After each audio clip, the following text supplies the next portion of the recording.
It's Friday, and that's how we are ending the week. Good afternoon, welcome to the Pulse. It's April 4, 2025. We are live on DSTV channel 421, Go TV 125. We are on X Spaces. We are on YouTube, on Facebook, and of course on myjoyonline.com.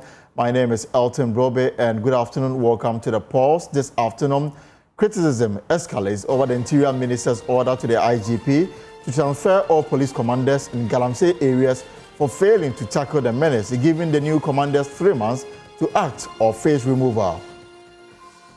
I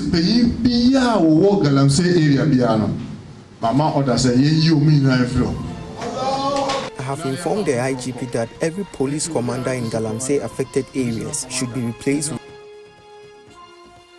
We have more as critics ask whether this is the final solution to the Galamsey crisis. We will explore this issue as questions arise over the new ministerial directive.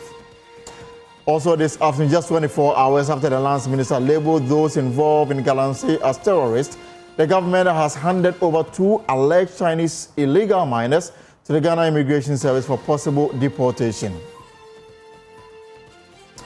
The question is the government continuing the policy of deporting so-called environmental terrorists instead of prosecuting them? We'll delve into this matter.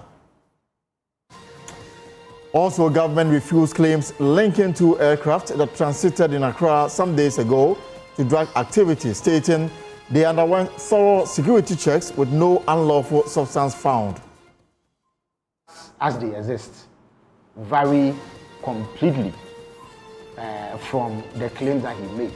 When he made that claim, he was only seeking to peddle falsehood in a bid to undermine the confidence that the people of Ghana have in this government. We'll hear from the ranking member on the Defense and Interior Committee because he first made the allegation and is denying the claims put out there by government. Also, United Nations Office on Drugs and Crime weighs into drug trafficking claims by the MPP minority in Parliament as it expresses willingness to support President Mahama's zero tolerance for organized crime. And of course, we'll also talk about fire outbreaks in market that continues unless urgent measures are taken to prevent vendors from leaving, cooking, and storing flammable materials in these spaces. That's the warning coming from the Greater Accra Regional Fire Commander. Until we dedicate market and said this is a dedicated market, don't allow people to come cook, sleep there, bath there, and turn markets as their homes. We have challenges. And we've got more from our dialogue on the National Fire Service that took place yesterday here on Joy News. We have these and many more coming your way on the post. My name is Elton, but when we settle, we'll deal with Galamsey and the new measures to control it.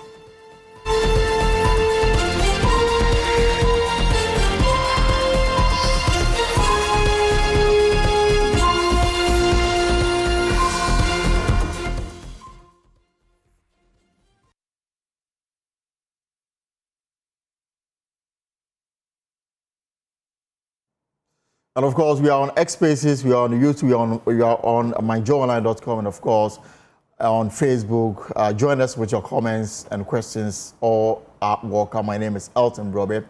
Now, the Interior Minister has been very busy this week, and today he's instructing the Inspector General of Police, Christian Tete Yohunu, to transfer all police commanders, including regional and district commanders, currently serving in areas affected by illegal mining. The directive announced during a meeting with the Imams in the Ashanti region on Thursday underscores the government's quest to combat Galamsey, a persistent challenge that has severely impacted the environment. The minister's order is in response to growing concerns that local police leadership in some of the affected regions may have failed in adequately addressing the illegal mining crisis.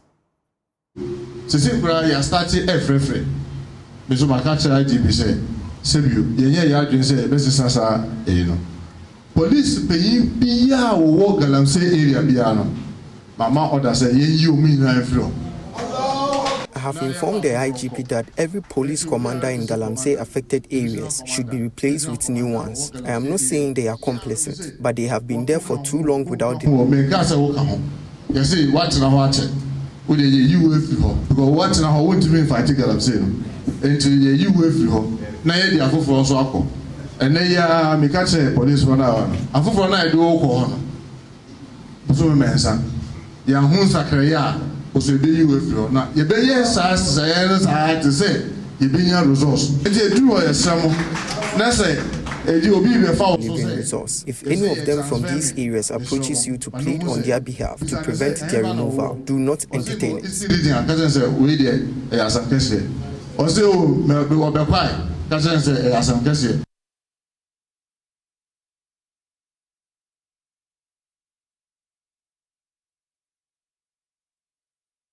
Has also sounded alarm on the use of prisons in drug trafficking. According to Mohammed Muntaka Mubarak, the lack of proper security and surveillance infrastructure has turned the prisons into hotspot for illicit trade, particularly drug trafficking.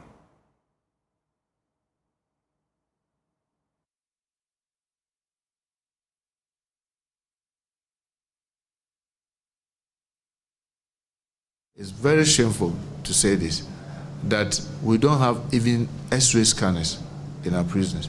So our prisons have become a center for drug trafficking because people who go in and out, there's no way, you just do hand search. And hand search is not enough for you to be able to deter people. You need to have X-ray scanners. So as people walk into the prison and walk out, you'll be able to tell what they are carrying in and what they are carrying out. Because we lack this, our prisons now become center where they trade in drugs as if it's in the open market. And this is something that is a danger to all of us.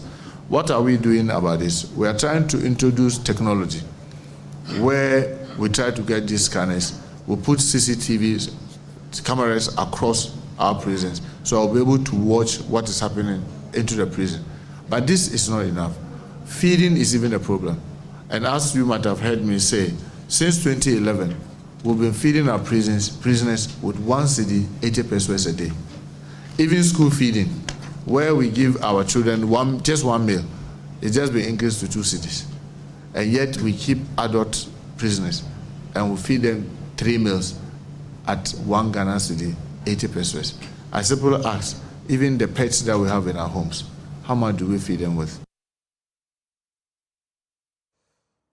Well, Deputy Director of Arocha Ghana, Daryl Bosu, has welcomed the decision by the Interior Minister, Mohammed Muntaka Mubarak, to transfer police commanders currently serving in areas affected by illegal mining. He says a change in police hierarchy in these areas will bring some freshness to the fight against the menace. He spoke on NewsX this morning.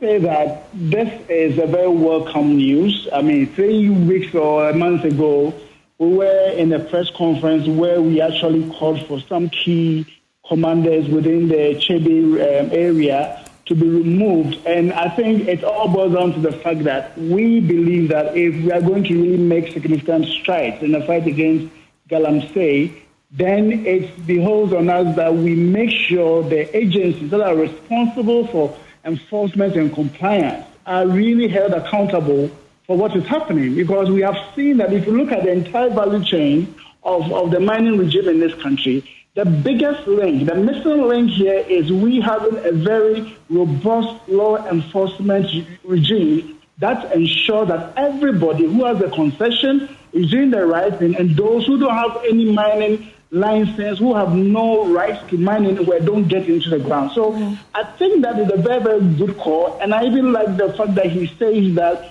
if in 3 months you are not performing, they are going to change you. And I think this should have been the way to go from long ago, and it's not too late. And I must say, it's going to be one of the key strategies that could really significantly change the way we fight Galamsey going forward.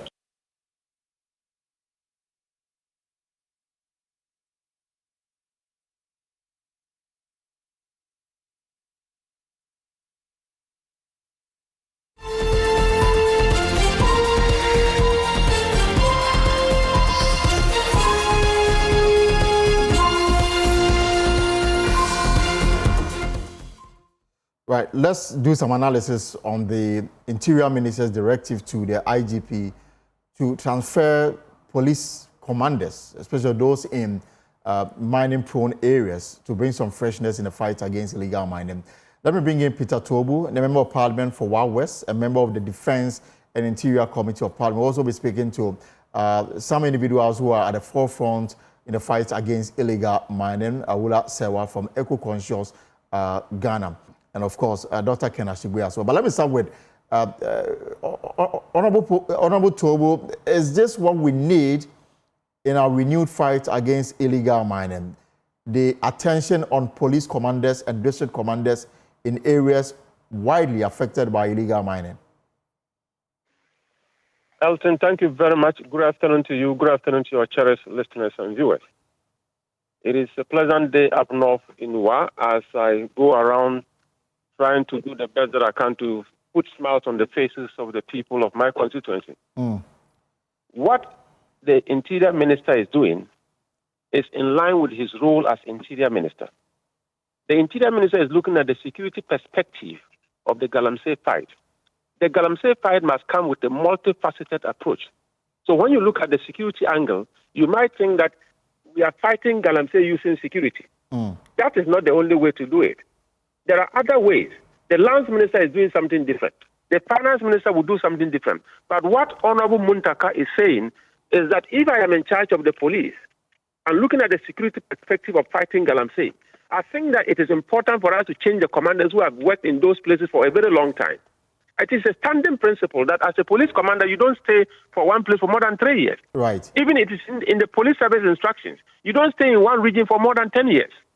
So virtually, the rotations are important to bring effectiveness and freshness. And I support the Interior Minister's statement that the Inspector General of Police, as we change the top, that change should travel down to the station level. And within 3 to 6 months, the change should be complete so that we begin to see new policing under his guidance, under his leadership. And I think that is going to affect positively our fight against Galamsey. And I endorse the statement so made by the Minister of Interior. But does that suggest that the police commanders in these areas are complicit in this matter? When we are talking about people who are complicit in this matter, the police are part of Ghana's society. Many people are complicit. But because they are identified and they are supposed to provide leadership in the area of security, if we suspect that they are complicit or we believe that they are complicit, the way to do it is to make sure that no commander stays in one place for a very long time. So, and when we suspect you, we will deal with you. And so do I also say, those who buy these heavy machines and rent them out, knowing well that these machines are going to be used for Galamsey, we should also deal with them. And people who are into politics, and they mean a lot to our democracy, if we find them in Galamsey, we should let them know that this democracy cannot be sustained if this Galamsey continues, because gradually Galamsey can turn into terrorism. Right. It's a very dangerous trajectory. Let's understand that anybody who can be complicit, irrespective of what uniform you wear or what tribe or what color you are, should be dealt with. Some are suggesting that perhaps we are going after the low-hanging fruits. This is a police commander, for example, a district commander in an area so wide in terms of reach and scope. Perhaps the command itself may be operating without even a vehicle or the tools to help them do their work and do it effectively. And then people are undertaking illegal mining, obviously getting the support and motivation from people much, much higher and bigger than the commander. Now, if it is identified that Galamsey is going on there, and the commander is so helpless in dealing with the matter, why do we go after him and not do those who may have granted the license, those who have given them all the motivation to go ahead and do the mining? And this commander is so helpless, he may not even have the personnel and the machinery to keep pace with whatever destruction is going on in the district. Let's not complicate matters. The minister's directive is simple. The suspicion that some of the commanders at those Galamsey areas are complicit, it's enough for him to direct, please change them. If one has to go into a second phase of looking at police competence and capacity in general, and the fact that retooling the police is a necessity, that the police have not been properly equipped, the police have not been properly trained to deal with the fight against Galamsey, that is another step that we can look at holistically, to look at empowering the police to deal with the issue. But as we speak, the minister is just talking about the human resource that we have available. He's not talking about whether they are capacitated enough or not. He's talking about their shortcomings that can be limited by changes that he's recommending to the IGP. If they continue to change them for 2 or 3 times and the problem still persists, we'll go further to find out. Is it just a matter of the commander? Probably it's a matter of logistics. Probably it's a matter of some traditional linkages. We'll look at all these matters because it's a fight that will take us 2 or 3 years, at least, to be able to see green light at the end of the tunnel. So we are starting, and we are starting with so much energy, and surely whatever recommendation that can, whether it is from the security angle, it's from the economy angle, or it's from traditional angle, let's have a comprehensive approach to ensure that all these angles will work towards achieving a very successful end at the end of the fight of the Galamsey. Let me bring in my other guest. Kindly hold it for me. Let me bring in Awula Sewa. Also, will be joined by Dr. Ken Ashigwe. So, Dr. Ashigwe, I mean, this is the new way the Interior Minister is also adding to the fight against illegal mining. He's starting with those under him, and that will include the Ghana Police Service. And the directive here is that change those who are already mining these command posts in the Galamsey areas, and after 3 months, if the situation persists, you will go ahead and change those who will be put in charge. You accept this? Well, you see, the fight we are fighting, we face an existential threat. It's a multifaceted approach. We do know that in some of the illegal mining areas, when the activists, for example, effect citizens' arrest, and they take the terrorists to the police station, in some cases you find out that the terrorists are given police bail very quickly, and then the activists rather are kept at the police station writing statements or what have you. We had, for example, instances in Asemkrom and also in Atronsu, where when the activists reported that there was illegal mining, they did not arrest them, or when they arrested them, they quickly granted them police bail. But when it got to the activists, when there was the accusation of burning excavators, they were refused police bail and were locked up. So the point we are making is that it would seem that in some cases the police are not dealing vigorously with the environmental terrorists. So if they are changed, it might bring in some fresh air. In some areas, you find illegal mining going on close to police stations. Nothing is being done. So perhaps a change in the leadership will bring some positive results, and the activists will feel that the police are now fighting with them against the scourge of illegal mining. Dr. Ashigwe, your initial comments on this matter? This is one of the things I had been calling for. You know, what is happening is that, and again, I agree with both my sister Awula Sewa and then also the Honorable Member of Parliament. Right. That Galamsey is a wicked problem. The solutions are multifaceted. When we are talking about the security nature of the fight, it does not mean that we don't recognize the other elements within it, the other things that have to be done. But the security bit has to be dealt with. It is not for nothing that our people say that yenjina inkrani mu entutu inkrani. When you are under war, you are under the scourge of war. When you have terrorists, terrorizing you. 2 days ago, we've lost a police officer who, in going to fight some of these people on the water bodies, fell into the current and drowned. We currently have one of the Forestry Commission people fighting for his life in Komfanoche, who did surgery last week. You don't then, in this situation, decide that you won't deal with the security angle of it. So, Galamsey is happening in these communities where we have police people right from the very top to the bottom because of two reasons. Either the police people are grossly incompetent or they are complicit. Right. In any of these two ways, and I can tell you unequivocally, it is the truth. They are either incompetent or they are complicit. And so in any of these ways, they are not worthy of being representatives of the IGP or the Minister of Interior, or by extension, the President, who is responsible for the executive arm of government. And so in any endeavor, what you would do is that you don't even keep people like this in a particular community for too long, because familiarity would breed, contempt. How would you say in a situation, and again, I like Aula would give you particular examples.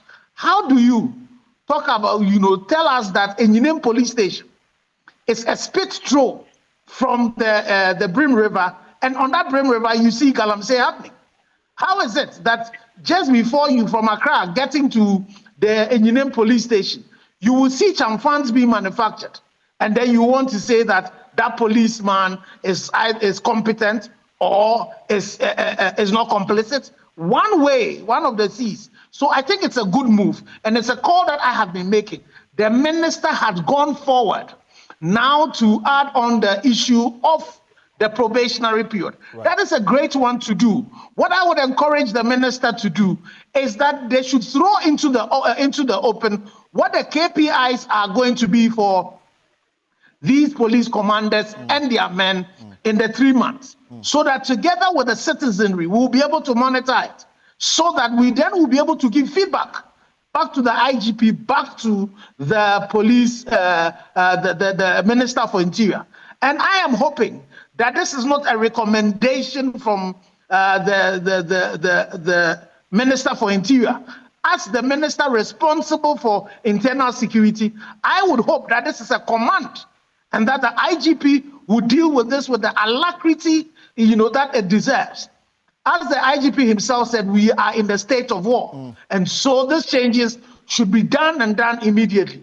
But the other angle is, now that there's clear directive on what will happen to them if Galamsey is seen to be ongoing in their various command posts, is the issue of whether they will have the free hand to now work. Knowing very well that, some of these commanders, when the directive comes from above, it's difficult for them to say, we have instances where, in one of our documentaries by Erastus, military officers were seen protecting people who were undertaking illegal. I don't think that they went on their own. Somebody may have given them the command. Doctor. Great.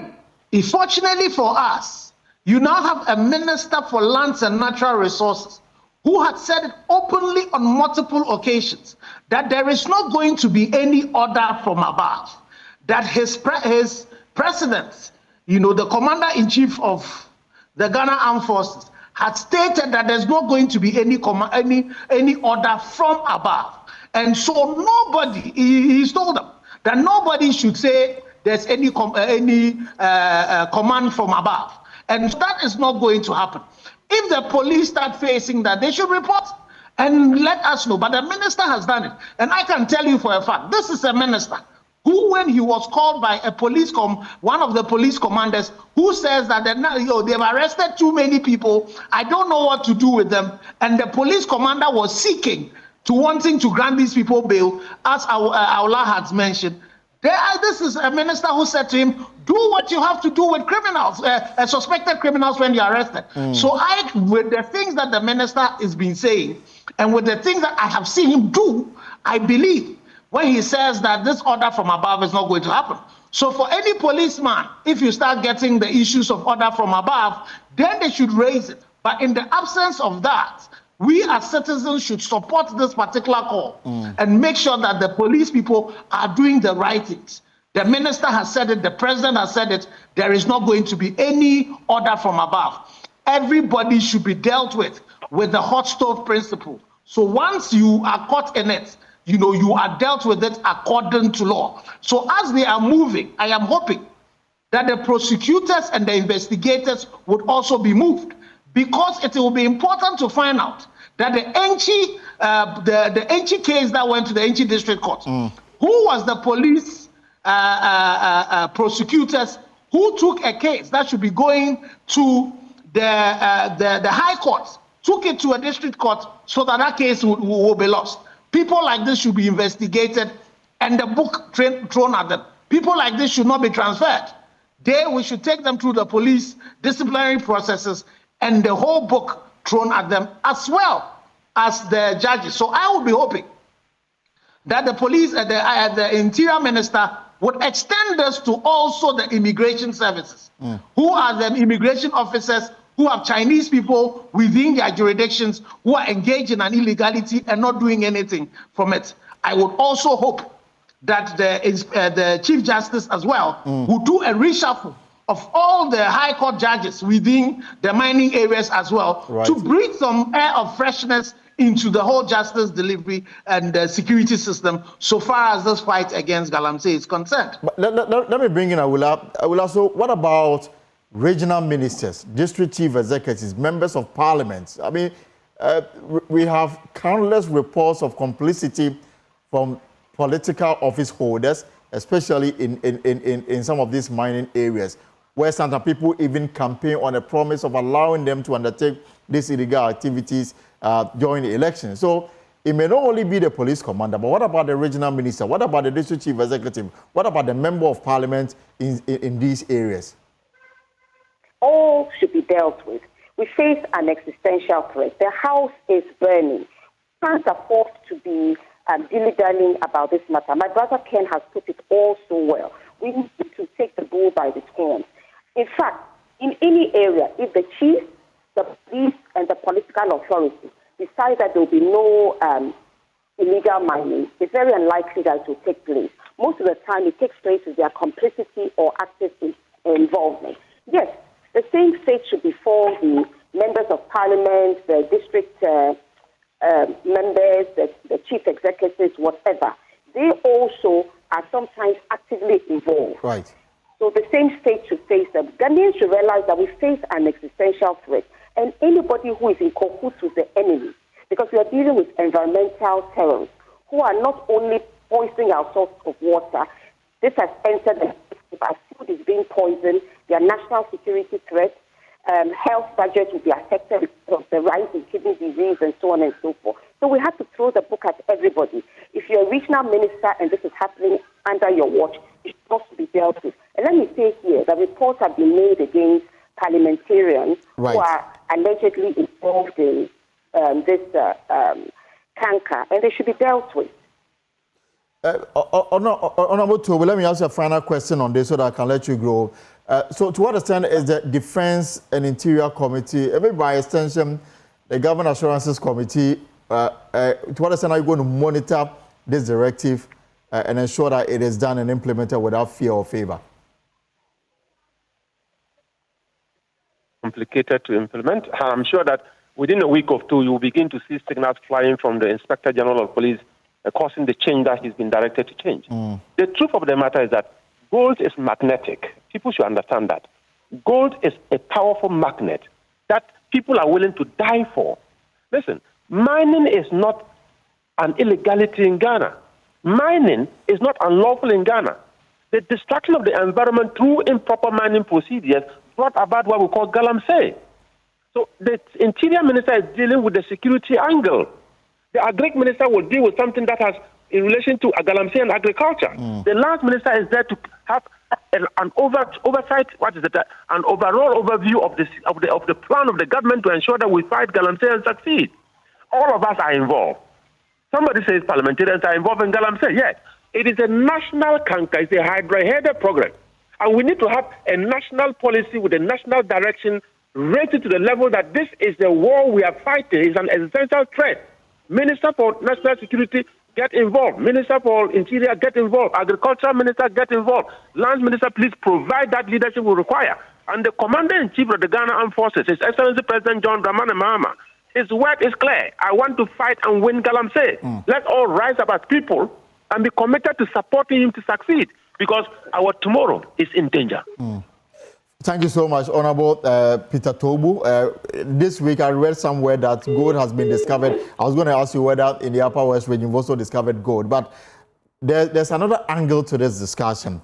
And I still have Dr. Kenneth Shigwe on the via Zoom, and of course Awula Sewa as well. We're going to talk. I just want to understand what is going on. In the last 24 hours, we've seen two directives. The Interior Minister, apart from announcing or directing the Inspector General of Police to effect the transfers, also makes the point that government has come to a conclusion that foreigners engaged in illegal mining, when arrested, will be deported. Now, yesterday, for example, we heard from the Lands and Natural Resources Minister describing people in illegal mining as terrorists, nation wreckers, murderers. When you arrest a murderer or a terrorist, I don't think that the option that should be available, especially when the person is a foreigner, is to deport that person at the expense of the taxpayer. And I'm wondering whether deporting them is the surest way to go, or put them before court, let them answer for their crime, serve their time, and then after that, deport them. Let me start with you, Awula. What do you make of this in the last 24 hours, these comments from the two ministers? We've known for a long time that we are fighting with environmental terrorists who have declared war on Ghana. When you poison water bodies, it's an act of war. Even in wartime, you do not go around poisoning water bodies. And let me be absolutely clear. Nobody is saying that it's illegal to mine gold. What we are saying is that the irresponsible mining of gold is what is at stake, is what is destroying Ghana. So let's be very, very clear. Let's be very, very clear. If you can't mine gold responsibly and you're mining at the expense of killing Ghanaians, that is the existential threat we're talking about, the ecocide. Now, to go back to the question, of course, if you arrest anybody involved in environmental terrorism, whether Ghanaians or foreigners, why should you just deport them? They should first serve their sentence, and after serving their sentence, they can be deported. We realized the case of Aisha Wang. What happened? She just waltzed away, or she was still there, and it's only now that because of the vigilance of the press, she's been arrested, and we hope she's still in jail. She hasn't walked out of jail. But we need to understand that we face an existential threat. The realization didn't come today. It came a while back. And let me also correct the narrative. What was happening before with Galamsey is that they were using hand tools, and not causing the kind of devastation that is being caused today with chanfans and excavators. One excavator, I am told, can potentially destroy 1.5 hectares of forest in just one day. So we cannot compare the two. What was going on before was Galamsey using hand tools, come and gather. And what is going on now is environmental terrorism. You cannot compare the two. Dr. Sigweso, is deporting them deterrent enough? Yes. So you see, when it comes to this particular fact, the media, we are not just reporting news. So you are seeing the facts. The interesting thing is one of the places I disagree with the minister. Absolutely disagree with. He is going against the law. In 2019, the minister was parliament. He was a member of parliament when the Minerals and Mining Act was ended. Act 995 and Act 995, the framers of it realized the fact that for foreigners who are engaged in it, they should be punished even more. Right. So go and look at it. They are fined more, they are sentenced more. And why would the minister want to create this? And again, Lab mentioned it. That Aisha Wan, when she was deported, came back. Our borders are so porous.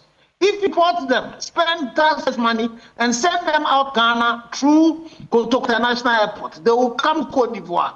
They will come through Burkina Faso.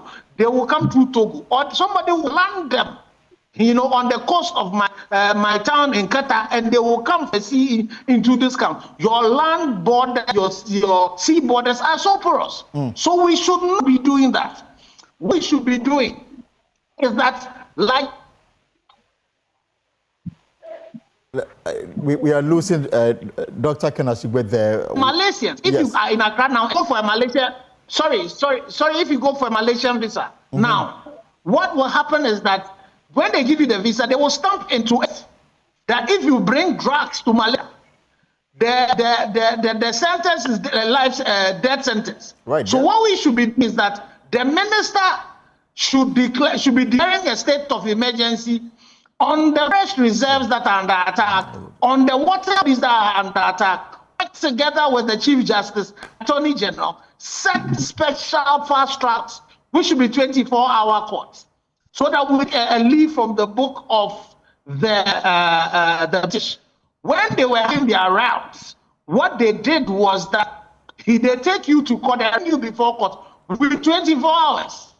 They adjudicate case and are found guilty. They then jail you. But for these foreigners, we should not only be jailing, they should fine them because the law Act 995 or both. So we fine them the maximum sentence, fines, and the maximum sentences as well. Use that money to be able to do the renovation. So let's look at the video you're showing us. Some of the devastations that are happening, the echo sites are happening to town. Right. How do you tell me that the police command in this particular instance should still be and should not be dismissed? You know? So therefore, you don't agree with the minister's position that this is a policy they want to advance? Not only do I not agree, I agree vehemently, and I think he's breaking law. There is law in place stipulates the way people who are involved in breaching the Minerals and Mining Act should be dealt with. And none of those laws are quotations. All right. So if he does that, he will be breaching the law. Right. I'll come back to you to wrap up on this. But let me also bring in Dr. Richard Fiadomo. He's a local governance expert. So, Dr. Fiadomo, we are talking about, first is a directive from the Interior Minister to the IGP to effect transfers in areas affected by illegal mining. Clearly, this relates to governance at a local level. And I asked, what about the district chief executive? What about the MP, the regional minister? And you have some concerns to raise as far as local governance is concerned. Please share with us.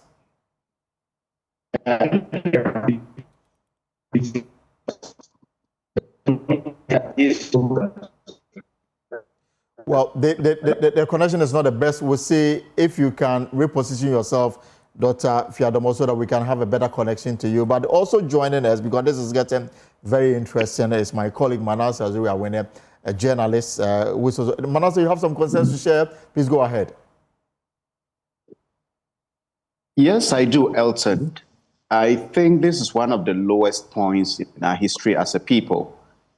And if someone else had done this to us, we would say it is racism. I don't understand why Ghanaians who are arrested for engaging in fraud, illegal mining, the destruction of our lands, forest reserves, water bodies, will be prosecuted, jailed, and foreigners who get into our country, destroy our land, do everything that we abhor, and then all that we can do is that, well, you are so special. Just go out in peace back to your country. Whatever money you have made from destroying our land, go and enjoy it in peace. I don't understand why this is happening.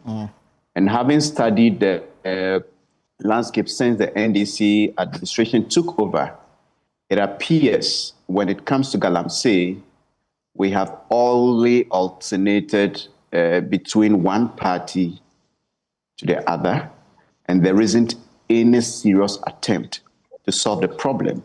Some of the things the Chinese do in this country, if Ghanaians did that in China, they might even face execution. You don't open up yourself and virtually tell the whole world that, look, you can come and do whatever you have to do in my country.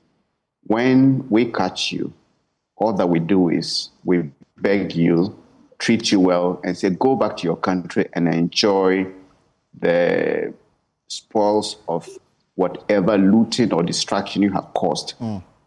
I think this is very unfortunate, and I'm hoping that in the coming days, the president and the government of the republic would sit up and tell us something that we can tolerate as a people, because this is really terrible.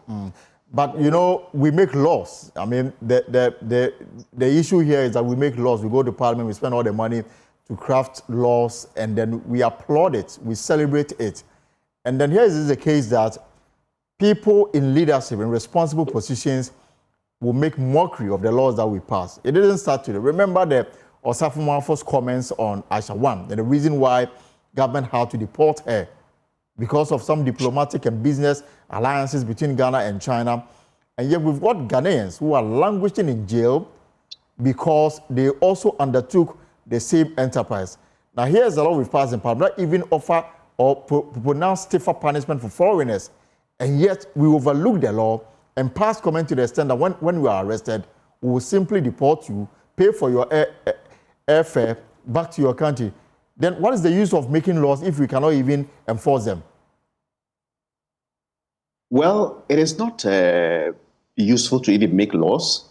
And some of these things we are talking about, anybody who has followed Ghana's politics and governance over some time would agree that our problem has never been about the laws. It has always been about how those laws are enforced.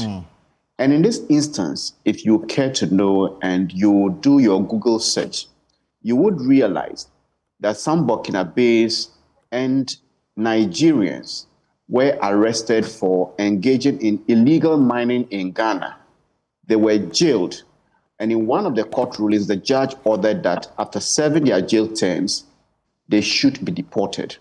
Within the same period, when I was at the Fourth Estate, we did a right to information request to the Ghana Prison Service. And then the data we had was that despite the fact that hundreds and thousands of Chinese were arrested for engaging in illegal mining within the period, there was only one Chinese in Ghana's prison. And that we could not even attribute to illegal mining. It could be something else. But what I'm trying to say is that if you follow this very critically, it is not all foreigners that are exempted from punishment in Ghana. Our West African neighbors, people we can call some of our own, are languishing in jail. And this is a bigger insult to us because we had a Chinese diplomat in Ghana looking us in the face and telling us that the Chinese who were engaged in illegal mining and the destruction of our forests and water bodies could not have done that without our connivance. Yes. So this is the government of Ghana, a minister of state. And if the president hadn't sanctioned this, because I read the story and it said this was a government policy. Exactly. Telling us that, look, you Ghanaians, when you do this, we are going to punish you. You go to jail. But there are other superior humans who are above our laws. They can come into this country, destroy our forests, and some are wielding weapons. And you heard a Lance Minister talking about the fact that, look, they are terrorists. And if you go to some of the African countries ravaged by war, you would find out that illegal mining and mineral resources that are extracted in this way resulted in some of these things. So this is, I think, one of the lowest points in our governance and our history as a people. And I am hoping that if we have a president in the Jubilee House in the coming days, we should see the reversal of this policy or law. Otherwise, it is an insult to us. If this happened anywhere else in the world, we would say we were being discriminated against. We will shout on the rooftops about racism. So if we have Ghanaians in Ghana talking about Black Lives Matter elsewhere, then Black lives should first matter in Ghana, on the continent of the Black race. All right, Manasseh. And this is what we expect of our government. Let me bring in Awula and Dr. Sigwe, your final words on this matter. I mean, to quote the minister directly, he says he has announced that the NDC government is not interested in prosecuting foreigners engaged in fraud and illegal mining activities across the country. He says the government is rather putting in place a new policy which will see the deportation of such individuals upon their arrest. And I'm actually certain that some of these foreigners may have even come into the country with visited visa, if you like, and then they end up undertaking business that in itself is illegal. What do you expect he said this is a policy that government is considering. What do you expect of the president to do in this instance? Let me start with you, we expect the president to reverse this and to make it clear that anybody who is engaged in illegal mining, destroying the country, poisoning us, will face the full result of the law. They'll first be prosecuted, serve their sentence, and if they have any assets, their assets should be sold towards the use towards the reclamation. And then, after they have served their sentence, then they shall be deported. Deporting them just a slap in the face to Ghanaians, because we are saying that they come, they destroy the country, and they can go and probably turn them, let's say. That is just completely out of order. And we should not discriminate between Ghanaians and other nationals. Everybody who is poisoning Ghanaians face the full rigors of the law. This should not be negotiable. Engineer Dr. Kenasgwe. Well, so I think Aola and Manasseh have said it. You know, it is beyond the fact that this is discriminatory. It's also the fact that what the policy itself will be illegal because there are laws in place that says that we should do the right thing. Are you surprised? Let me give you an example. There was a situation where there were some Chinese people who were arrested with some police people who were engaged in an illegal mining. They took the police people are currently languishing in jail. The prosecutor went to court and tell us that the Chinese had died. Yes. And they had been cremated. They had to take the judge to ask for them the ashes to be brought. So as ourselves, we have been doing this in the past. So if the minister would dare follow the poor example of Osafo Mafu, that would be very shameful. That would not be reset. That would be moving us back in the wrong direction. So for me, the minister should not even allow the president to be coming in. He should reverse that policy intent immediately. It is counterproductive. It is going to open up our country for the foreigners to keep coming in because they know that when they come, all that we will do is to pay for their transport back. And that should not be the situation. We need to go according to the dictates of Act 995 and make sure that any foreigner that comes into this place, even if you think it, we should not even allow you to do it. Even if you think, and we hear you thinking it, we should make sure that your punishment is the maximum. And we should take and again, President Anado told us the reason why Act 995 was passed was to take the discretion out of the judges. Right. So don't give the judges any discretion, but to throw the book at any foreigner who is engaged in it. The acts of terrorism that is currently happening, these mercenaries that have come to Ghana, majority of them are foreigners from our neighboring countries that have to be dealt with. But then the majority of the people who are engaged in this galamsey are Chinese people. And again, as Manasseh said, the Chinese have insulted us. Their ambassadors have insulted us in the past. That it is not only Ghana that has gold in here.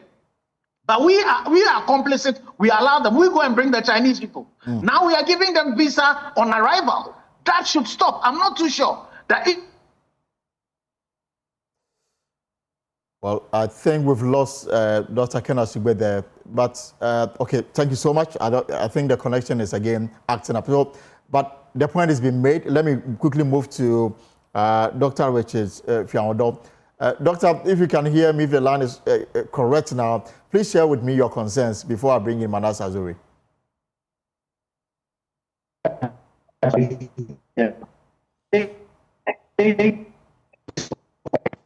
Well, it doesn't look like the connection again to Dr. Richard Fiamodo is still not the best. Let's see if we can get him to reposition himself as we conclude this discussion. So let me bring in Manasseh again. Manasseh, I mean, the mockery of this to our laws by the sector minister, Edward Baffos, and he himself is a member of parliament who sat in when they were discussing the law to make it more stiffer for those involved in illegal mining. This week, for example, I read on Daily Mail about a UK national who went to the US for holidays. He went there with a B1 visa, visited visa. Now, the people he stayed with, because they accommodated her for free, she decided to help them with their house chores. That has landed her in jail in the United States of America because What she did, according to the U.S. authorities, is considered working against the visa that she was given to enter the United States of America.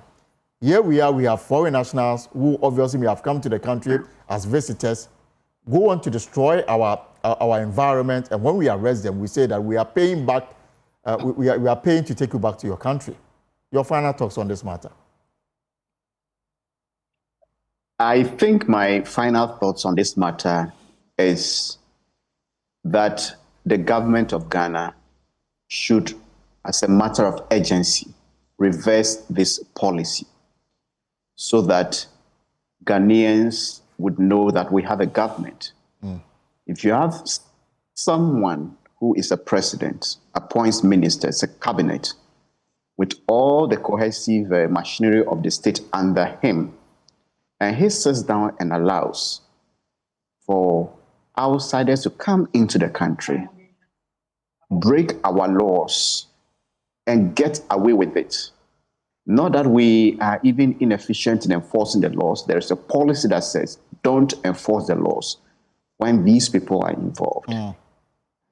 I think it is opening the nation up for chaos.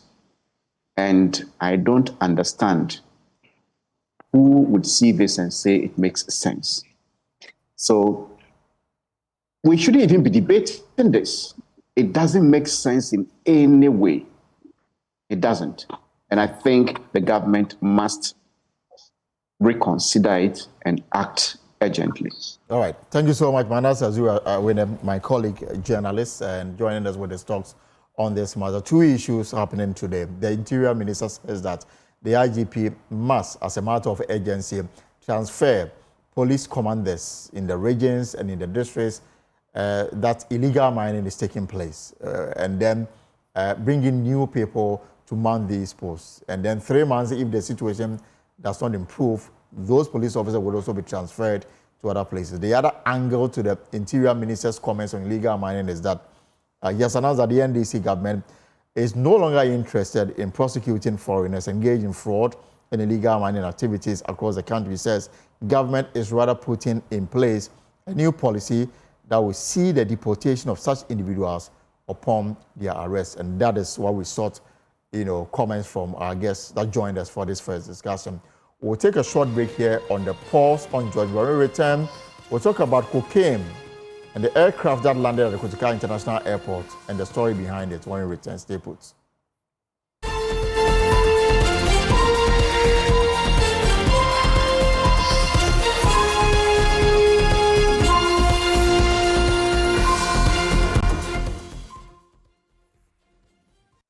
Right, welcome back. This is the Pulse here on Joy News. My name is Elton Brobe. On a Friday, as we prepare to embark on another exciting weekend ahead of us. We will be joined in the studio shortly by the ranking member on the Defense and Interior Committee of Parliament, Reverend John Intim Fojuo. Remember, he raised an allegation about some cocaine at the Kotoka International Airport, and of course, the reaction that came from the presidency yesterday. Now, he says he's got a reaction. We'll listen to him, and then plus other matters around the issue of cocaine this afternoon. But before we do that, just a report to that dialogue. Improper market construction, safety negligence, inadequate fire service equipment, and rural to urban migration were identified as key cause of market fires in Ghana at the Joy News National Dialogue on Fires. The event title, From Ashes to Action, Breaking the Fire Cycle in Ghana, featured experts and traders with Deputy Interior Minister Ebenezer Oklite Telabi suggesting solutions like market restructuring, retooling the fire service, and promoting attitudinal change. Carlos Caloni has this report. Joy News National Dialogue, dubbed From Ashes to Action, Breaking the Fire Cycle in Ghana, gathered top experts including traders, insurance professionals, and government officials. A UK-based health and safety professional, Edward Debra, pointed to inadequate emergency systems as the root cause of the nation's fire crisis, questioning the professional qualifications of some firefighters. You would be surprised that some fire servicemen do not even know what it is they are fighting. That leads me to politics. We fixed the square pegs in round holes. So when there's even fire, the people who are supposed to fight the fire don't have the requisite knowledge to be able to do it. The Greater Accra Fire Commander, ACFO2, Rashid Kwame Nisawo, disagrees, insisting the real problem is improper market construction and limited access during emergencies. The firemen don't have requisite knowledge to deal with fires. I think that is not true. To say that we don't have the requisite knowledge to deal with the fires in Ghana is not true. He said he's a fireman. I don't know which course he was, but the truth is that the men are trained.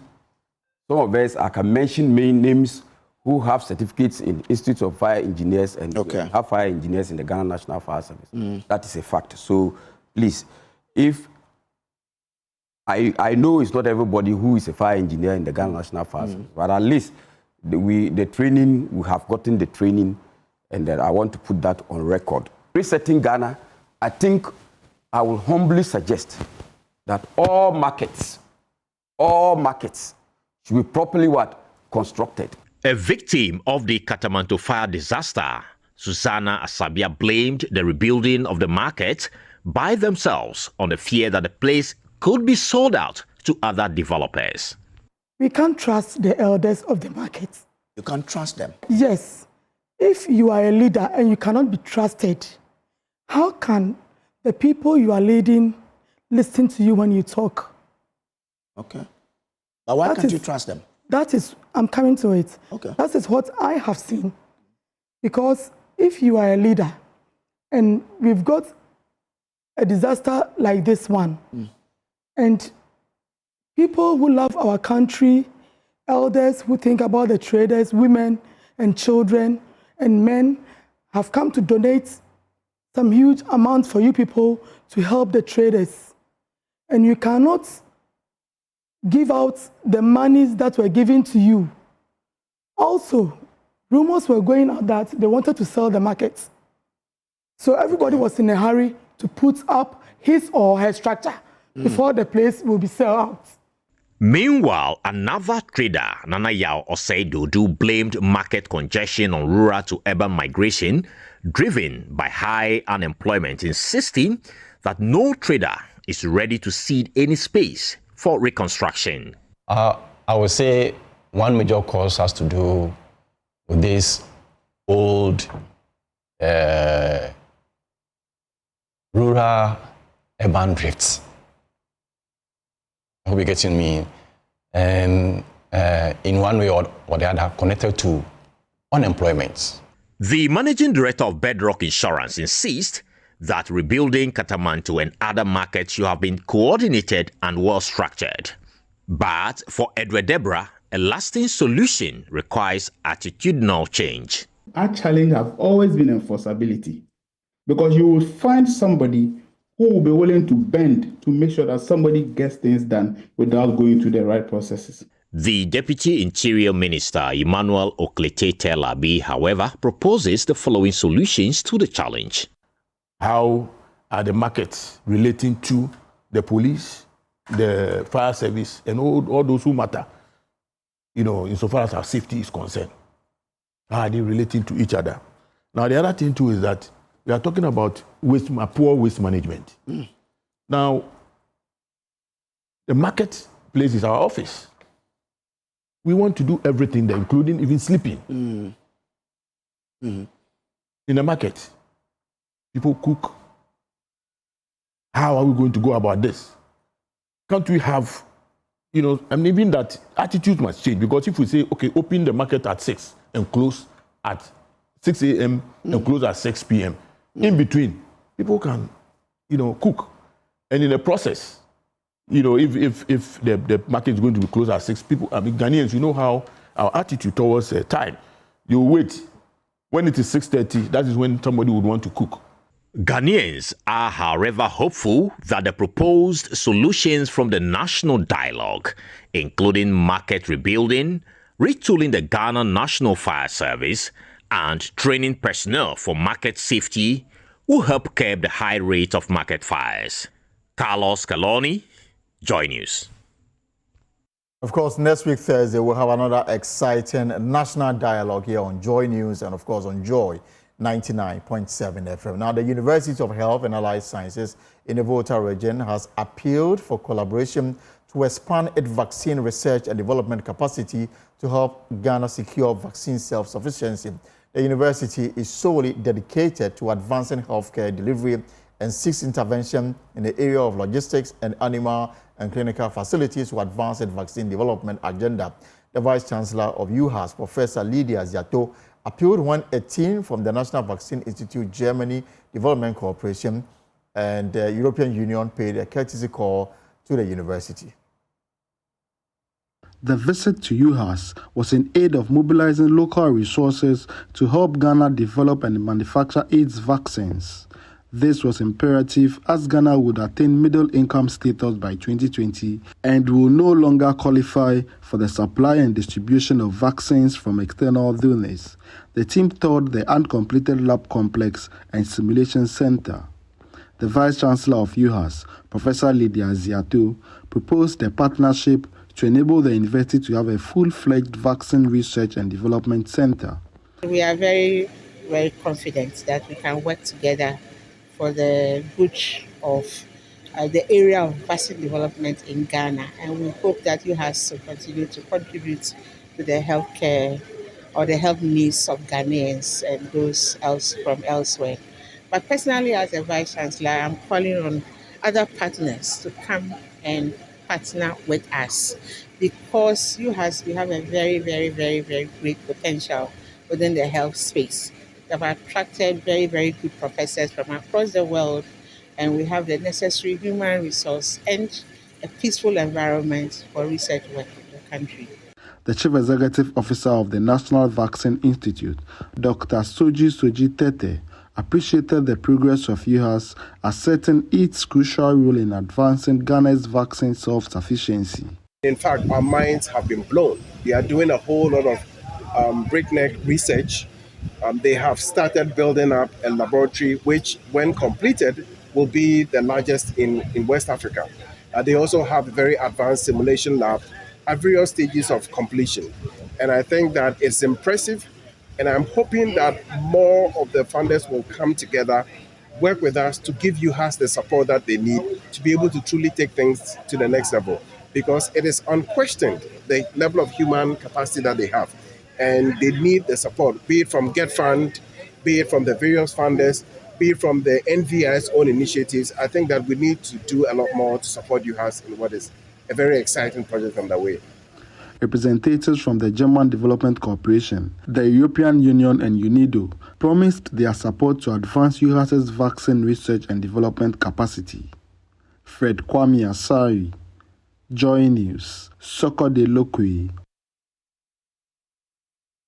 Well, let's stay within the educational sector, because the principal of the Accra College of Education, Professor Samuel Atintonu, has revealed that information technology infrastructure is severely lacking in the country's colleges of education, with availability of only 30 to 40% across the 46 institutions. He described this as a major barrier to effective teacher training, urging the government to put premium on investment in IT infrastructure to equip teachers with data-driven skills. His call came during the launch of the WayTech initiative that aims to train 150 women at Accra College of Education in data-driven skills. There is more in this report. Held under the theme, The Internet Equipping Educators, Enhancing Education, the Dream Mobile Foundation launched the WeTech initiative, bringing together students of Accra College of Education, digital experts, and academicians. The executive director of Dream Mobile Foundation, Efwa Esiama J, explained that over the next 9 months, WeTech will equip 150 female teacher trainees with essential digital skills, aiming to bridge the digital divide among women. Technology and the internet has not been accessible. As we stand here today, nearly half of all the women in the world are not using the internet, and we have seen that it is disproportionately affects women in Ghana as well.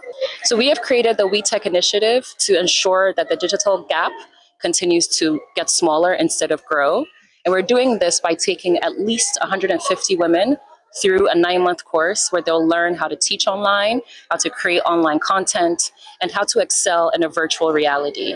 Imagine a female educator in Accra who's able to teach students in Kenya, teach students in Sudan, and teach students across West Africa. This is only possible with the internet and digital technology. A member of the first cohort highlighted the challenges faced by female educators but expressed optimism about the benefits of the WeTech initiative. It's very challenging when it comes to teachers having the access to digital technologies. And with the connection of, that is the internet connection, it's also another problem. So I'm expecting that by the end of this program, me as a female educator will be able to integrate digital technologies into my teaching. The principal of the Accra College of Education, Professor Samuel Atintono, however, urged the government to prioritize investment in information technology infrastructure to better equip teachers with data-driven skills. Across the 46 colleges of education, the last audit that we did about computers and availability of the labs and how functional they are, I'm afraid the percentage was hovering around 30 to 40%. So that in itself is a problem. We have consistently appealed that in order to train teachers well, we need support. And this support would have to also be around the digital space. Maybe for me, what would work for us is Get Fund will have to critically think about whether deploying this at a central point is a digital space. If there's a robust one that they can build, everybody can hop on to learn, rather than even supporting each college or each university. That would be a way to go. The WeTech initiative is expected to empower teachers to leverage the opportunities of the internet to enhance their skills. For Joy News, Carlos Caloni, Accra. Of course, and you're still watching the pulse here on Joy News, that there's been some mixed reaction to the introduction of the National Integrity Awards by Parliament. Now, while some people believe the initiative will promote ethical behavior among public sector workers, others argue that government should prioritize more pressing issues like illegal mining. They share their views with my colleague Esther Nkrumah. The Speaker of Parliament, Alban Bagbin, has announced plans to establish a National Integrity Award to reward and recognize individuals that have demonstrated ethical conduct and integrity in their respective fields. He also announced the Vulture Award to shame and expose corrupt public officials. We're here at Unimac IJ to interact with some students to get their opinion on this award scheme. Is this what we need to curb corruption and make people do the right things? Hello, guys. So, the National Integrity Award, do you think that it's a step in the right direction, or Parliament is just chasing clouds? Nafisa? I think it's a great initiative, and if we have an award scheme like such, and let's say I've been awarded as maybe best worker or something in Ghana, it will serve as a motivation to my fellow workers to put in their all in the work that they are doing. So she thinks that it would encourage other people when they see that their peers or their colleagues are being awarded. What do you think? Well, for me, an award scheme is just a scheme to encourage people. But Parliament leading the charts for this award scheme is a no-no for me. Anas, in his work as an investigative journalist, brought in the name, shame, and jail initiative. But after his investigative pieces, the government, was he able to take up all the officials that were exposed? No. So Parliament now initiating an award scheme means they are just looking for a way to cover up their own corrupt practices. So it's a no-no for me. The Ghanaian coins shouldn't be spent on an award scheme that I don't believe in. You made mention of the Afrobarometer report, and the report shows that a lot of Ghanaians do not believe parliamentarians. They do not trust parliamentarians. And Parliament is now instituting this award scheme to reward Ghanaians, reward public officials for their integrity. We even have cases where you hear that parliamentarians are allegedly bribed before they can carry out some businesses in Parliament. With all this in mind, do you think that Parliament is the right institution? They have the right standing to give awards to people for integrity? Okay, so personally, I think they have the right, but they need the right people to do it, such initiative. They can give it to independent institutions to carry out these activities because they are not the right institution to give the award. I don't believe in this because it's just more money. Youth need job. That is what they should be working towards. Like, we need better system here for us to live and then live so we won't jack back. But if the money you're supposed to use to do that, because I bet you, if they read the budget and they are telling the amount of money they will spend on just that award, everyone will be shouting. That money can be invested into something else like youth development, youth empowerment and things. It's better because they are being paid and rewarded handsomely for what they are doing. They've been given sitting allowance, while teachers are not being given standing allowance. So talking about corruption, they are also going to award public officials that are corrupt and giving them the vulture award. So do you think that just naming and shaming these corrupt politicians or public officials is what will keep corruption, or when they are caught they should just be sentenced to prison or something? I think that one, it will help curb corruption because you start from somewhere and end at somewhere. When my name is being mentioned publicly that I'm part of corruption, like, I'll be very shameful. Like, you know, this Anas is doing a great job. He has been doing this investigative reporting and stuff, and sometimes he comes out with clear evidence. And you see, after that, people will be shy to come in public. I think it's a good thing. We have to even organize a whole meeting, like for them to be caned. They have to be caned, cry on top. Cry. I think it's not enough to name and shame. Yeah, it's not enough. The laws needs to be applied. There's no one above the law. If it's an ordinary person, they will sentence a person to prison. So we need to forward the thing to the court and then prison, because shame in the air. We have a lot of politicians or public officials right now that have been named and shamed so many times, but they are still upgrading when it comes to the position and everything. They are not coming down. They are used to it. They are actually used to it. Everyone is scared to be being disgraced, to tarnish my reputation, my respect. So naming and shaming is one thing that will help. It's one thing that will help them to help curb their corruption. I mean, some way, somehow, it will reduce it a bit. So we've been hearing from students here at Unimac IJ on the National Integrity Award. There's been mixed reactions. Although some of them welcome the initiative, others are saying that no, this is not what we have to do. We have to focus on other things like improving the economy and dealing with galamsey. From Unimac IJ here in Accra, my name is Esther AC Nkrumah for Joy News.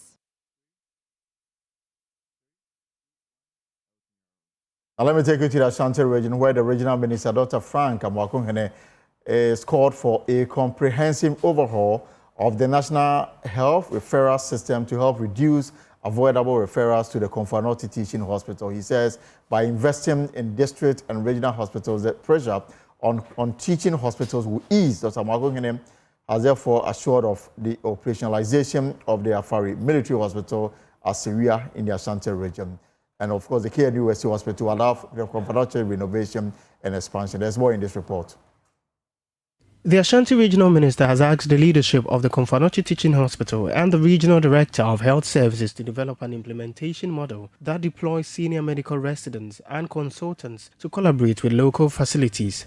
Dr. Frank Amwakunhene said the government remains committed to bolstering healthcare across the region through decentralized specialized care. He was speaking at the launch of the 50th anniversary celebration of the School of Medical Sciences at the Kwame Nkrumah University of Science and Technology. Just word of mouth that by September we should be able to complete Afari Hospital. We need a regional hospital in Ashanti, just like we have the Ridge Hospital, that is the Greater Accra Regional Hospital. And to have that, you need to be able to complete the Sewua Regional Hospital. But what I see is that usually when cases come, the medical officers there are in a hurry to refer, so that they can go and attend to other things. I think that is not pleasant enough. So if you're a medical officer at any peripheral hospital and you are referring cases that you know for a fact that you have the facility to manage, then you are not being fair to the system. So I would liaise with you. We have to be able to map up the hospitals that do a lot of these referrals so that we can be able to put them to check. Because it is disheartening that you have beds, say at Konongo Government Hospital, then you refer someone to Konfanoche where there are no beds. For Joy News, my name is Clinton Yeboah. All right, so you're welcome back. This is the pause. Now let's get to our conversation this afternoon. Let me start from the Jubilee House. The Minister for Government Communications, Felix Kwachofosu, has refuted allegations by the ranking member on the Parliament Defence and Interior Committee, Reverend John Ntimfojo, linking drug activities and money laundering to 2 aircraft that landed in the country in March. Mr. Kwachofosu has been clarifying that the 2 aircraft arrived in Ghana for legitimate purposes and underwent thorough security inspection with no unlawful substance found on board. The disinformation machine of the new Patriotic Party has been ratcheted up, and they've taken it a notch higher. This time, Reverend Ntimfojo, who also doubles as the Member of Parliament for the good people of Asin South, has made very wild claims to the effect that 2 aircrafts which passed through Ghana for various reasons were carrying drugs, and that was the reason why they were here. He also alleged that they were involved in money laundering, and therefore he was calling for investigations. As you may be aware, President Mahama gave him the opportunity to present any evidence or any basis he has for making that claim to the security services, so that together we could look into the matter to ascertain whether there was any truth in it. I can report to you that because he knew he was peddling total falsehoods and lies, he now claims, after being invited to assist with investigations, that he was speaking on behalf of the committee that he was part of, and that the views he expressed were not his personal views. So because of that, he says he's unable to cooperate with the security agencies. I say that he was peddling falsehood because the facts as they exist vary completely from the claims that he made.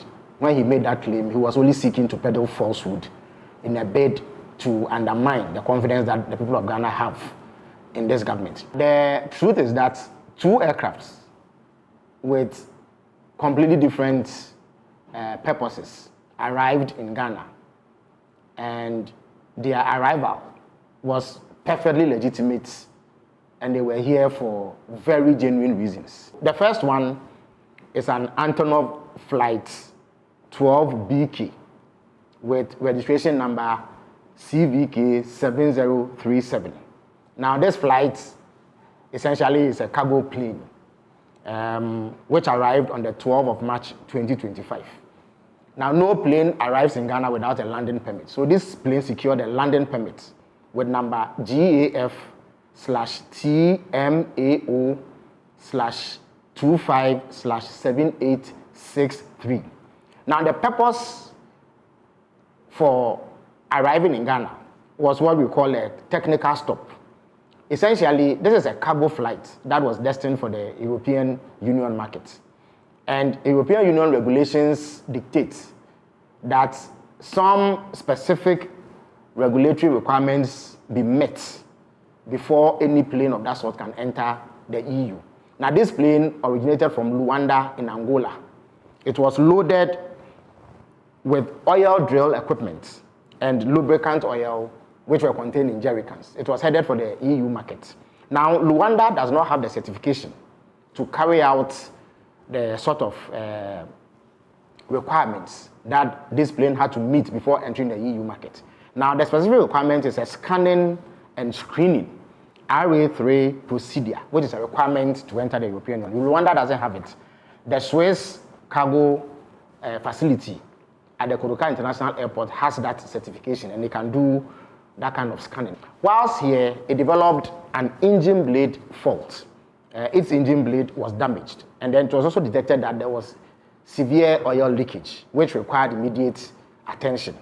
For that reason, a replacement aircraft, URCEZ with registration number CVK 7007 was brought in to evacuate the cargo. The aircraft that was damaged remained here for 13 days. That is between 12 March and 25th March 2025. After it had been inspected by aviation security, officials of the Narcotic Control Commission, officials of National Security and National Intelligence Bureau, no contraband or unlawful commodities were found on the aircraft. Now, the second aircraft in question is a Hawker 800 XP with registration number N823AM. Now, this aircraft is operated by an organization called AirMed International, which is based in Birmingham, Alabama, in the United States of America. It operates as an air ambulance. Now, Air Medical International flights in Ghana are handled by Tropicana Airlines. Now, this plane landed in Ghana on 20th March from Gran Canaria, Las Palmas, Spain, having gone through Luanda in Angola. Now, it was also here for a technical stop, which is refueling and crew rest, which is perfectly legitimate activity. It was cleared to land in Ghana with clearance number GAF TWXR252604 OFAA0297/25. Now, whilst it was landing in Ghana, it developed a tire burst and some difficulty with its landing gear, and therefore needed to remain here to be serviced. So another aircraft with registration number N864 arrived on 22nd March with tires and flight engineers from Luanda to replace the damaged tires of the aircraft. Now, once this was fixed, it departed the Kotoka International Airport on 25th March. The aircraft was once again inspected by officials of aviation security, officials of national security, officials of the National Intelligence Bureau, and NACOC, who made sure that it did not contain any unlawful substances, as alleged by Reverend Intim Fojo. So, in a nutshell, the claims of Intim Fojo are false. He cannot prove it. That is why he is running away from the investigative bodies. He is unable to provide any shred of evidence to back his claim. We'll be back. So the man in question, the man at the center of this allegation, Reverend John Intim Fojo, is my guest in the studio, and he is the ranking member on the Defense and Interior Committee in Parliament. Reverend, you're welcome. Thank you, Alton.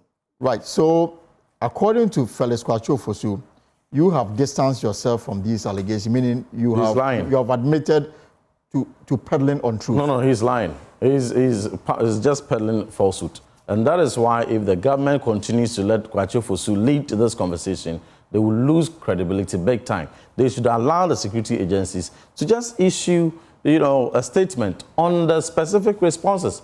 There's all the threats and all the extreme discomfort that they are showing and the propaganda they are doing. Somebody is threatening you? Yes. Kwacho Fosu, right on your sister station, on Ekosi saying, has threatened, Obi asked him a specific question, that President Mahama said that he takes the matter seriously, and so there should be investigation. He said, no, I speak for the president, and I have president's backing that he doesn't mean it, and he says it is comical, and therefore we are not interested in any investigation. On record, we will circulate that video for everybody to see. Obi asked him again, so are you not more interested in the investigation? He said, no, we are not interested in any investigation. We only want to make an example of Intim Fojo. I have taken judicial notice of that. My lawyers are going to take action on that. And everybody is watching. The kind of example they want to make, they should bring it on. I am ready. But I want to let you know. Your lawyers have taken notice of those comments. Meaning what? You want to take him on? No, whatever action you will hear of us. But if you become president and you order your spokesperson to be threatening people, ranking member on Defense and Interior Committee, member of Parliament, to be threatening him, you will deal with him, you make an example of him. We are waiting for that presidential instruction to be undertaken. And the whole world will know. Perhaps legally, please. And to push you to provide whatever evidence you have. Then it is for him to answer when it's called upon. Administration, our airport has become the grounds for the He says that they are not interested in investigation. He said it, and these are his words. You watch it, and so you know what I'm talking about. But in the video that we just played, he explains why the circumstances under which the two aircraft landed in the country. Let's take our time. We'll come to the matter. This was yesterday's video. We are talking about just a few minutes ago. Right. And you watched it. So please, now, history is repeating itself. In 2023, and anyone who has Google it. Go to Ghana Web. Go to Modern Ghana. January 2013, January 2013, in the first term of President Mahama's government, there was a flight that went to Turkey from Ghana. It took an Iranian news agency to break that news. Al Jazeera picked it up. CNN picked it up. Modern Ghana also transmitted it here. Daily Guide and then and Ghana Web. We are taking you back to his, memory lane. They picked it, and your producer can fact check it. They impounded a flight, a Turkish flight from Ghana, loaded with gold, worth $80 million. When they impounded it and contacted Ghanaian officials on information regarding it, they zipped, and to date, nobody spoke about it. The Turkish authorities impounded it and confiscated it. It has become, property of the state of Turkey. And we are sitting here at the same time.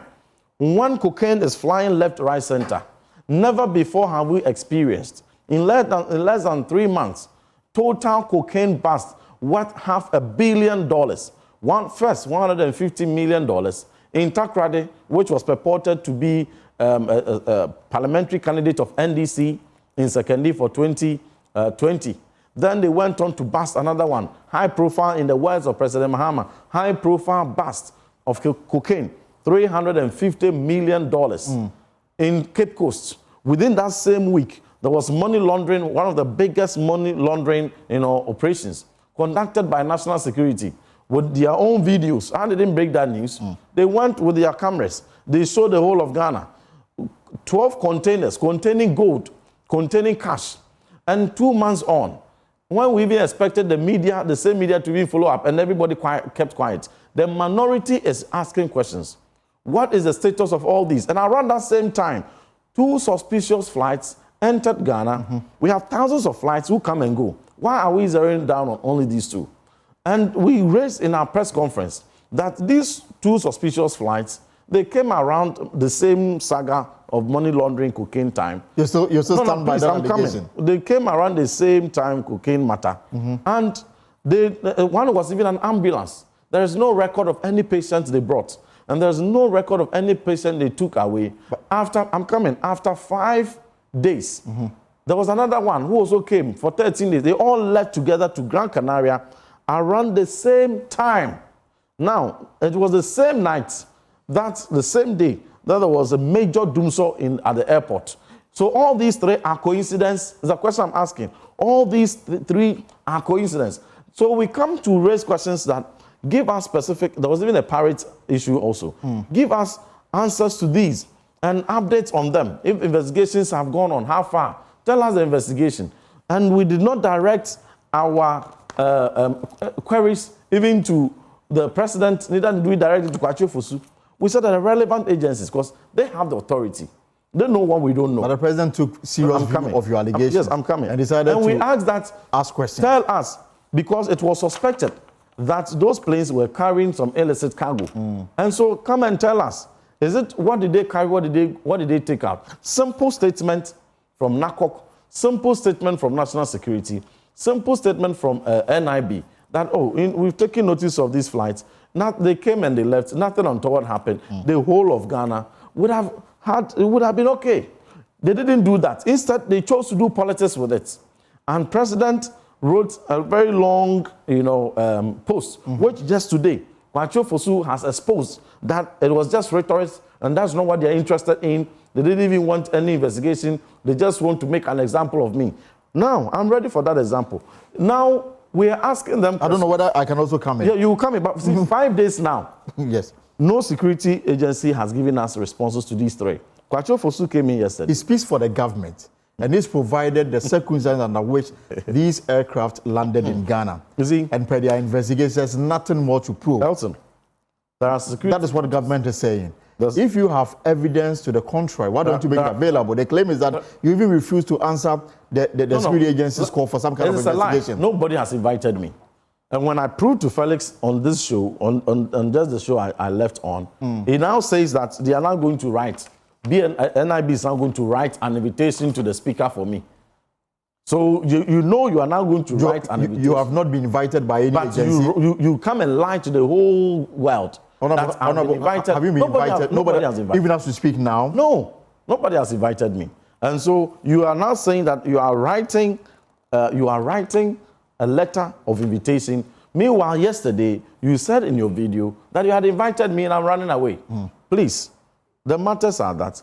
Give explanation. In his attempted explanation, you remember on your show when we first spoke about it, you were even doubting if those planes even came in.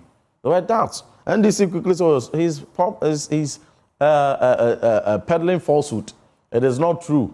And that no such plane has entered.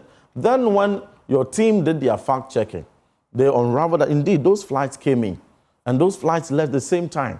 Then they turn around to say, okay, now that you have done your checks, they came. But the air ambulance, according to Felix, that the air ambulance, it came from somewhere, was going somewhere, and then it got a fault in Ghana. It needed to fuel in Ghana, Morocco, Niger, Burkina, Mali. They couldn't get fuel anywhere. They came to Ghana to fuel. Right after they fueled, they developed a fault. The engine was leaking, and they had to call another flight to come and repair. And after they repaired, instead of going where they were going, they went back to Gran Canaria. The question I'm asking is, the corpse that was in the ambulance, or the passenger that was in the ambulance, within that 5 days, where did they offload the patient or the corpse to? We need evidence of that. He showed a video of the other cargo, some purported oil and things. When did they take that video? When? Is it now we ask the questions they are now trying to produce on video? Be that as it may, if he's producing a video of the cargo, why didn't he accompany a video of the air ambulance to also show us the content of the air ambulance, to show us the patient that was in or the corpse that was in? In all this, he says the air cargo was flying from Angola to Europe. But when they took off, they forgot that they didn't have permit to enter EU. How can you take off from Angola that you are going to Europe and you don't have permit, and it is Ghana that they'll come and do their permits? And when they got here, coincidentally, their engine also broke down, their gear also broke down, they had faults. It took them 13 days, and after they repaired, it was the same day, 25th March, that they want us to believe unrelated flights got discharged and all took off the same time the same Dumso took off. We are asking questions. We need credible agencies to respond and to say that, oh, no, nothing really happened.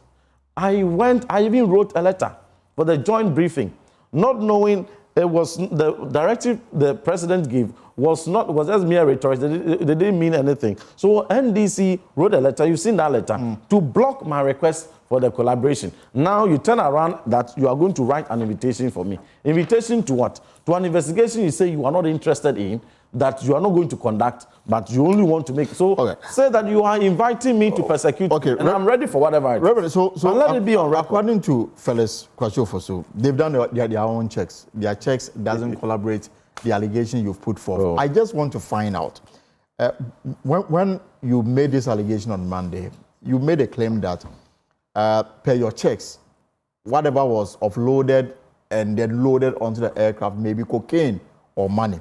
As we speak today, suspected. As we speak today, I mean, we're emphatic. You narrow it down to these two items. Yes. As we speak today, do you have the evidence to corroborate the allegation you made on Monday? See, the issue I have with the media is that there was a similar posture, but the next thing, your team checked, they saw that all the denials that initially they were trying to run away from, they were there. Why don't you probe them on all these three issues? Bring answers. Kwashiorfor is doing propaganda with it. We need the security agencies to speak. It is for the credibility of the government. It is for the credibility of our country. It is for the credibility of the security agencies. He is not spokesperson for national security. He is not spokesperson for the police department. He is spokesperson for the president. So please, we are saying here that these are technical matters. You leave the subject matter expert to respond. All the three issues we raised. Why did he pick and choose only the flights? Why didn't, if he's indeed speaking for national security, why did he dodge giving account for the gold bastard, for the cocaine bastard, and for the money bastard? What are they? Who is behind it? Why haven't you asked him that? Why did you conveniently run away from providing updates? You carried media there. And the media should be asking these questions, not even me as a minority MP. The operators of the two aircraft, they've also come to provide reasons why they had to make that landing in Accra. So this whole thing and the way NDC is handling it, they have made it so clear, and they've even heightened the suspicion of what they may have brought. They are heightening it. And the first thing they should have done was to allow the investigation to go on. And for the relevant investigation, they say that you are running away from. To bring the investigation, I have demonstrated a letter of invitation and demonstrated to you the letter they wrote to Gaget. But you don't seem to be interested in that. And that is fine. You don't seem to be interested in the letter I wrote on 2nd April calling for that collaboration. You are not interested in the letter NDC wrote to gag that, to block that meeting. And you are still insisting that a certain meeting must come on. So what meeting must come on? So what is your solution? It's not collaboration they are interested in. What is your solution for the resolution of this matter? Because now it's an allegation against what government claims to be. Clearly, they want to turn the reason why this. But you have not also provided me with any evidence to suggest that your claims are verifiable. Do they need any? I raised 3 issues. Do they need any evidence for the cocaine busts? Which evidence do they want? No, let's talk about the. No, please. We are talking about these 3. Do they need any evidence to give us updates on the gold bust? What evidence do they need? What intel did they pick to go and conduct that raid? They said we picked intel.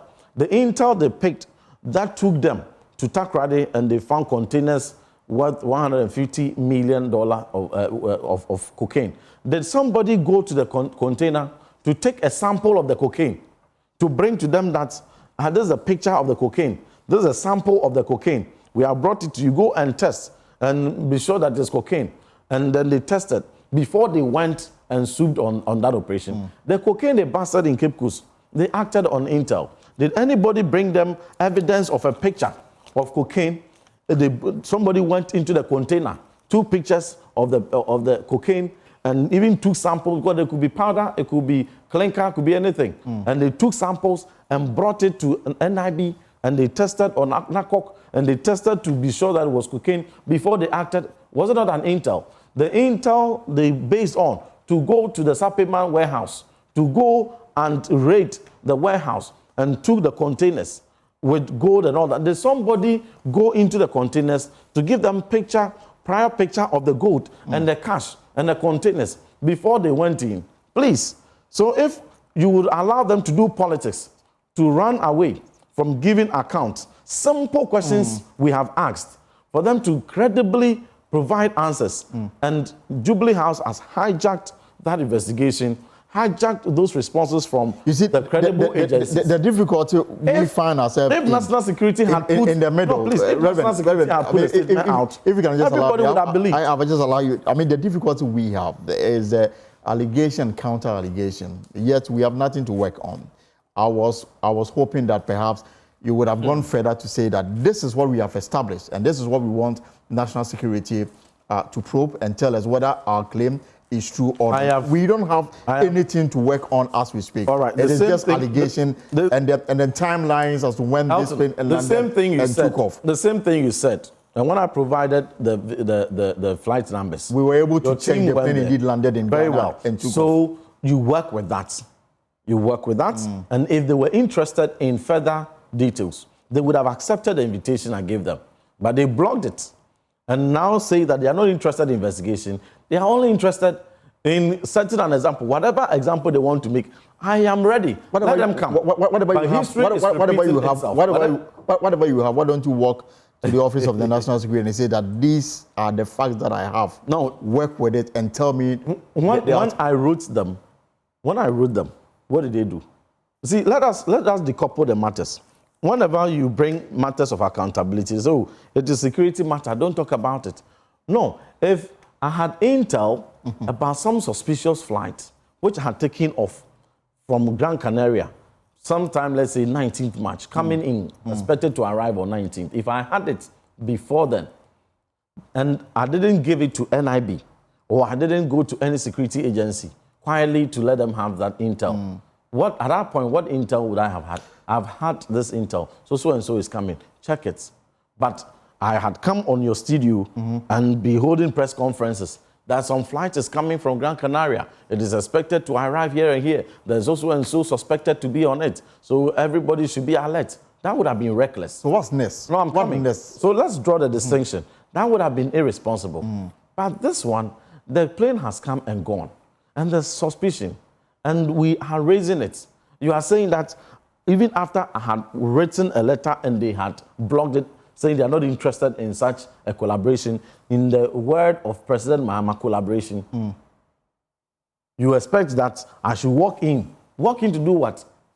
What information? The same information, if I walk in, I'll give them. It's not the same information that they would have received if they had come. Reverend, please, let us put matters. But in the conclusion. So what is next? I know that as a member of Parliament, there are tools that you can use. Are you going to sponsor signatories, a motion to get the Speaker to recall Parliament so that this matter can be put before the House? Every parliamentary tool available to us in the exercise of our oversight, we will deploy it. But you see, including forcing the Speaker to recall the House? Oh, no. We'll explore our options. But I am assuring the good people of this country and our friends out there, because this is a transnational, challenge. Cocaine and money laundering issues, they are transnational matters. That, please, we, the mighty minority, when we see something, we will say something. And we expect that the state and the government will show leadership in taking steps transparently, without propaganda, dispassionately, to investigate and bring out outcome. Oh, there's nothing untoward. Oh, even the gold, we have kept it somewhere safe. We have 10 people behind it. We're investigating them. But as for the flights, whatever suspicious thing we found, we're investigating. Or there was nothing suspicious about it. And such a credible statement comes from the relevant agencies. It will lay the matter to rest. All right, let's do But if they want to do politics with it, it won't help this country. Because for a very long time, Ghana has had a very good name, ranked second most peaceful country in Africa for a reason. So if within 3 months, we're hearing cocaine bust here. Have you ever heard, even within a 10-year period, cocaine bust totaling $500 million before? But in 2 months or 3 months, we are hearing that. Shouldn't Ghanaians be alarmed? We are asking questions, and you want to set example. They should set example until they finish every MPP person who is here, who would ask questions. So they should. Because whatever example they want to set, we are waiting for it. And that may include the fact that they may hold you before court to answer for what they describe as falsehood you've been peddling. Which falsehood? Creating fear and panic in the country. Which falsehood? Which fear and panic?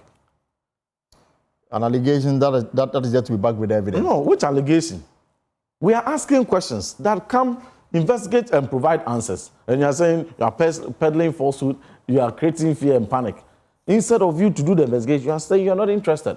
So, but the media should also, continue this transparent, advocacy, because you were the ones who even went, and so far, even the same media who even went and took the video, you are not interested in asking questions that the videos we went to take, what happened to it? You're not interested in it. But we are sitting down here. History has repeated itself. But we will explore every available tool at our disposal. All right, Reverend John Ntimfojua is the ranking member on the Defense and Interior Committee of Parliament. This matter is not ending today. Of course, there's more to come on this one. We'll take a short break and come back to wrap up the show here on Joy News.